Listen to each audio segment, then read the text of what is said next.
Got an interesting implicit differentiation question here. So curve C is given by this equation, P and Q are constants, and we're asked to find dy by dx. We'll show that it's this, where A, B, and C are integers to be found.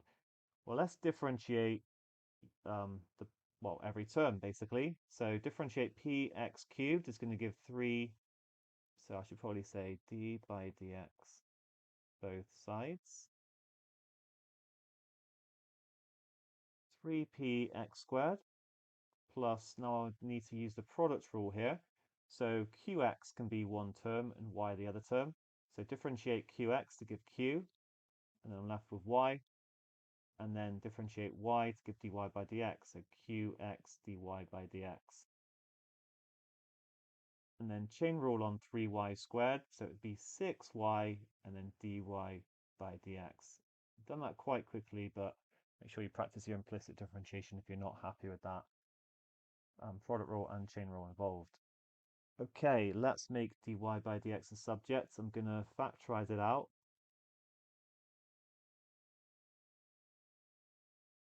Qx plus 6y. Now it's going to equal minus 3px squared minus qy. I mean, I've done that bit first, and then I've factorized the dy by dx out, which means that dy by dx is going to equal minus 3px squared minus qy. That's looking a lot like the top, divided by qx, good, that's there, plus 6y. So we have found the integers. I don't need to state what they are, but maybe I will anyway. A is going to be minus 3, B is going to be minus 1, and C would equal 6. But that is our main result. Now, given that the point P, minus 1, minus 4, lies on C, and the normal to C at P has this equation, find the value of P and Q.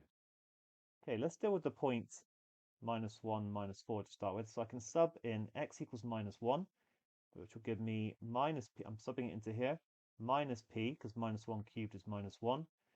And then q times minus 1 times minus 4. So that's minus p plus 4q. Then I've got 3y squared. So that will be 3 times 16, 48, equals 26. And therefore, I've got a feeling that it's going to be simultaneous equations. Minus p plus 4q is going to equal minus 22. I'll just underline that. And then the normal to C at P has this equation. Okay, so I'm going to use the gradient function now.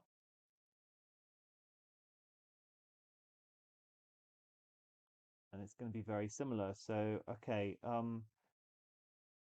the tangent gradient at P is going to equal minus 3p, because I'm going to square minus 1, that's just going to be 1. And then plus 4q, because y is minus 4, all over minus q minus 24. Therefore, the normal gradient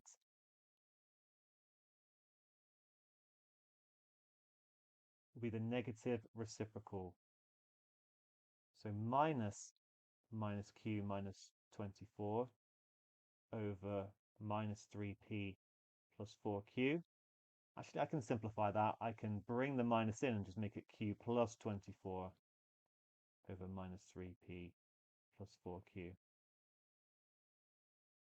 Now remember, we're also given this piece of information here that this is the normal. So I can actually get the gradient of the normal. I can write that 26y is going to equal minus 19x minus 123. So y equals minus 19 over 26x minus 123 over 26. And so actually this is going to equal minus 19 over 26. I've used both of the pieces of information. The fact that it's the normal is the normal at P, so I know it goes through P, and I've got the gradient as minus 19 over minus 26, so I can set them equal to one another. Okay, I'm going to cross multiply now. So Q plus 24 times 26 is going to equal minus 19 times minus 3p plus 4q. That means 26q, and then 24 times 26, actually 624. That's going to equal minus 19 times minus 3, that's 57p. I'm actually reading this off my page, I'm not doing it all in my head, so then minus 76q. All right, we've got a second simultaneous equation. I'm just going to try and make it a little bit nicer. So 57p, and I've got minus 76 minus 26, that gives minus 102q, is going to equal 624. They're both in the form, like they've both got sort of x and y on one side, it's just p and q, and then the number on the other side. That is exactly how I want it if I'm going to use my simultaneous equation solver, which we can definitely use here rather than trying to use elimination or substitution. Just like that's the question's not really testing us on that. Make sure you can do it, of course, but simultaneous, two unknowns, and then x is going to be my p. I've just done it alphabetically to make it easier. So minus 1, 4, minus 22, 57, minus 102, 624, which gives me x, or p, is 2, and q is minus 5. Okay, can be pretty confident with that. The fact we've got nice whole numbers is definitely the correct answer. Well done.